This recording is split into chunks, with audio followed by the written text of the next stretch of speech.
de la ressource humaine. La société bouge et les entreprises avec elle, chaque jour confrontées à de nouveaux défis pour prendre soin des collaborateurs et les fidéliser. Je suis Magali et dans ce podcast, je vous invite à écouter les éclairages d'experts qui vont vous partager des ressources utiles pour vos ressources humaines. Bonjour à tous, dans cet épisode, nous allons nous intéresser à la qualité de vie dans l'entreprise et aux conditions de travail des salariés, ce qu'on appelle la QVCT, un sujet ô combien dans l'air du temps. Pour preuve, 2 informations issues du Datascope 2025 d'AXA. En 2024, a été enregistrée une hausse de 41% d'absentéisme des salariés du privé par rapport à 2019 et les troubles psychologiques s'installent comme première cause des arrêts de travail longs et touchent des salariés de plus en plus jeunes. On comprend mieux pourquoi la santé mentale a été érigée en 2025 grande cause nationale du gouvernement. Alors, comment inciter les salariés à prendre soin d'eux et booster sa politique de QVCT ? Pour répondre à cette question, je suis entourée de Flore Serré. Bonjour. Bonjour Magali. Vous êtes directrice générale de Verbatim, acteur spécialisé sur les conseils en prévention santé et la qualité de vie au travail. Vous allez nous parler du rôle stratégique de cette culture bien-être, vrai levier d'engagement et de performance pour l'entreprise. Elisabeth Bonino également est avec nous. Bonjour. Bonjour Magali. Vous êtes spécialiste des avantages sociaux chez OVH Cloud, entreprise spécialisée dans l'hébergement de données. Avec vous, nous allons découvrir l'exemple d'une politique QVCT inspirante mise en place chez OVH Cloud. Alors, en premier lieu, Flore, expliquez-nous, qu'est-ce que c'est une politique QVCT ? Oui, bien sûr, Magali. Une politique QVCT, c'est un ensemble de démarches pour améliorer le bien-être, la santé, la sécurité et la satisfaction des collaborateurs.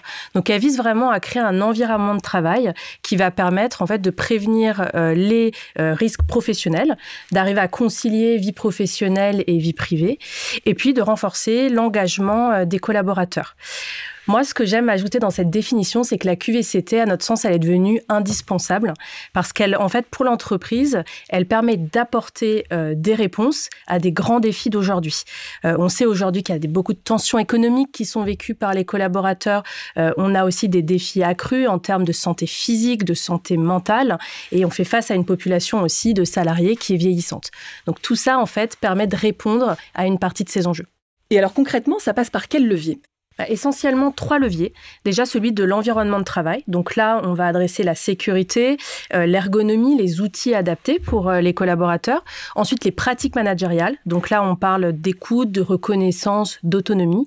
Et puis enfin, le 3e pilier, c'est la santé physique, mentale et sociale des collaborateurs. Donc là, ça va bien au-delà des conditions de travail, mais ça permet d'avoir cette approche vraiment holistique du bien-être en fait des salariés. Très bien. Elisabeth Bonino, chez OVH Cloud, la QVCT, la politique de QVCT fait partie intégrante de votre ADN. Expliquez-nous. Chez OVH Cloud, on est animé par nos passions et nos valeurs. Intrinsèquement, cela nous engage à prendre en considération le bien-être de nos collaborateurs. C'est quelque chose qui est dans la volonté du fondateur depuis la création de l'entreprise. Le bien-être de nos collaborateurs, c'est au cœur de notre culture d'entreprise, c'est donc dans notre ADN. L'idée, c'est d'apporter du soutien aux collaborateurs et de s'intéresser à eux ainsi qu'à leurs proches en tant qu'êtres humains. Pour ce faire, nous mettons à disposition certains outils. Quand on veut mettre en place une politique QVCT comme chez OVH Cloud, par quoi on doit commencer ? En fait, c'est essentiel d'adapter sa politique QVCT au contexte spécifique de son entreprise. Donc, il faut tenir compte de ses enjeux sociaux, de ses enjeux économiques, de ses enjeux démographiques. On ne fait pas la même chose quand on a des populations d'hommes, de femmes, selon l'âge moyen. Et puis surtout, on tient compte des besoins qui ont été exprimés par les collaborateurs. Donc, en fait, on va utiliser certains outils comme des enquêtes internes, des baromètres sociaux. Et puis, on peut venir aussi analyser ces principaux indicateurs clés. Donc, moi, je vous invite à regarder notamment vos taux d'absentéisme, les taux de turnover, l'âge moyen. Ça va vous permettre de prioriser, en fait, vos actions.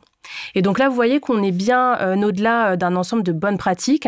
Nous, chez Verbatim, on appelle ça, la QVCT, un système immunitaire organisationnel. Parce que c'est vraiment fait pour venir prévenir les risques professionnels. Donc les principaux sont les troubles musculo-squelettiques, c'est aussi les burn-out, le stress chronique.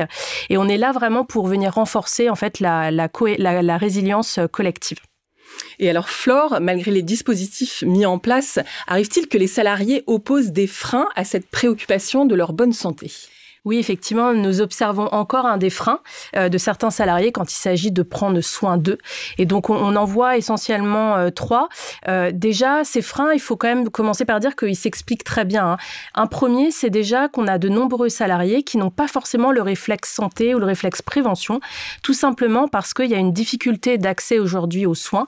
Donc, on a beaucoup de salariés qui ne bénéficient déjà pas de suivi en fait médical. Le deuxième frein que nous, on observe, c'est le manque de temps. Ça ne va pas vous surprendre.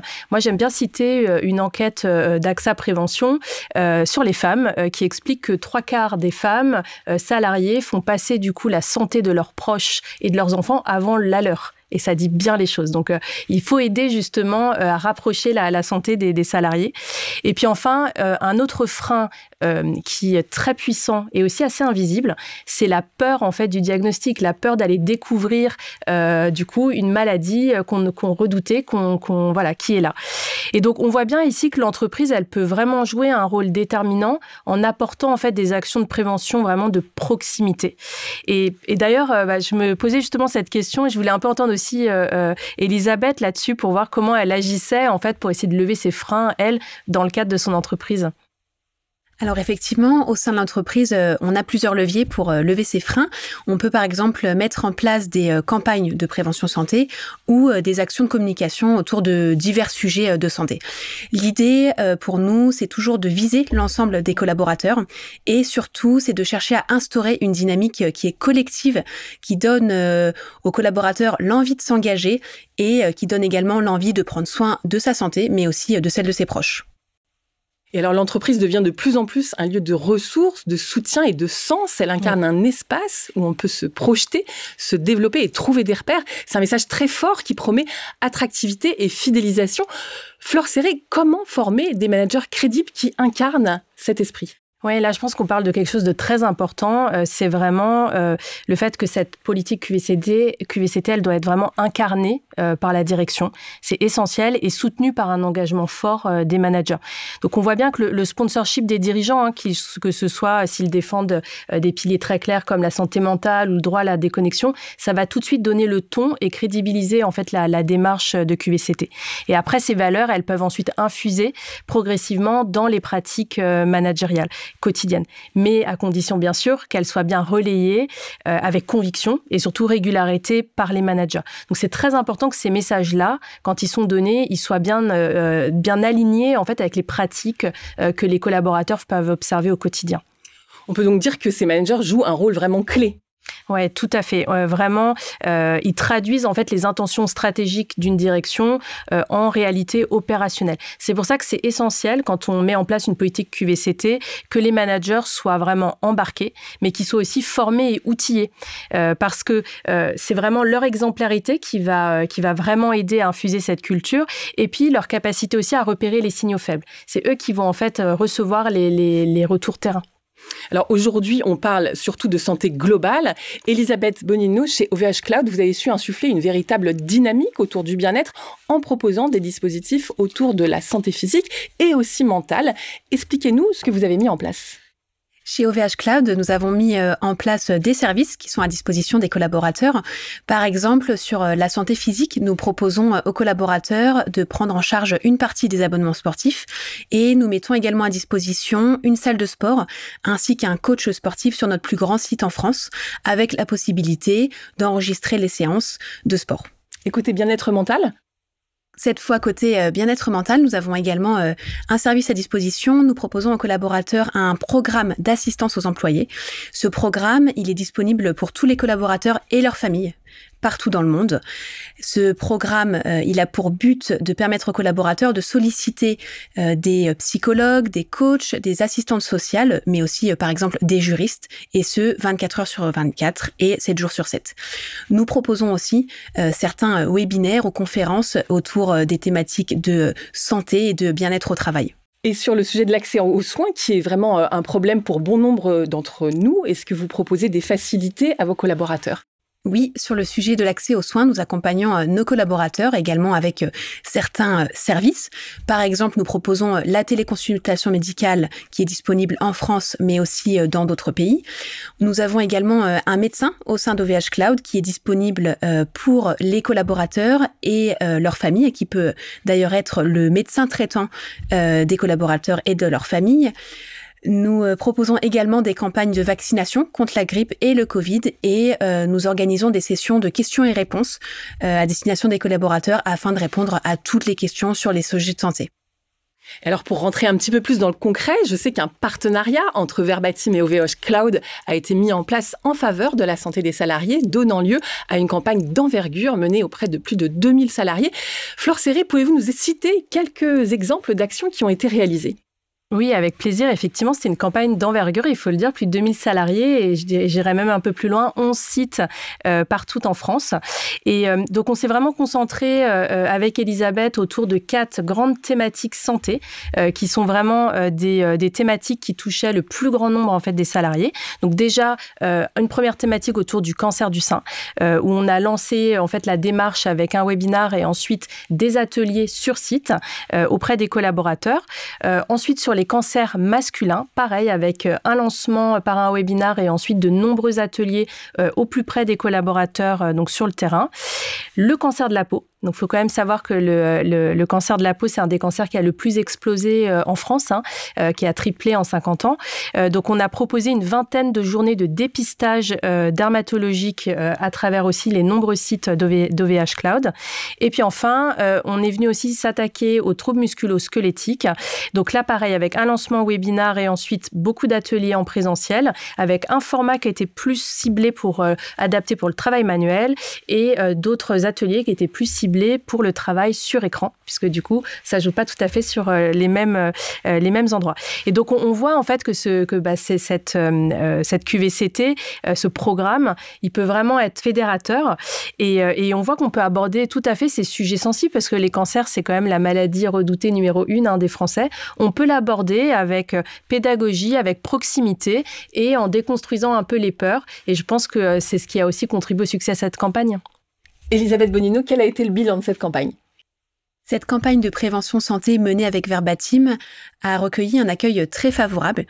Plus de 90% des participants se déclarent satisfaits sur l'ensemble des thématiques abordées, que ce soit sur les ateliers en présentiel ou sur les webinaires à distance. Prenons l'exemple des ateliers sur le cancer du sein et sur les cancers masculins. Les collaborateurs ont particulièrement apprécié le fait de pouvoir bénéficier d'un apprentissage aux gestes d'autopalpation et également le fait de pouvoir échanger en direct avec les professionnels de santé. Quant aux journées de dépistage dermatologique, elles ont rencontré un très fort engouement sur l'ensemble de nos sites et les collaborateurs ont apprécié le fait de pouvoir bénéficier de ce type d'acte de prévention directement au sein de l'entreprise et ils ont également partagé les difficultés d'accès habituelles à ce type de rendez-vous.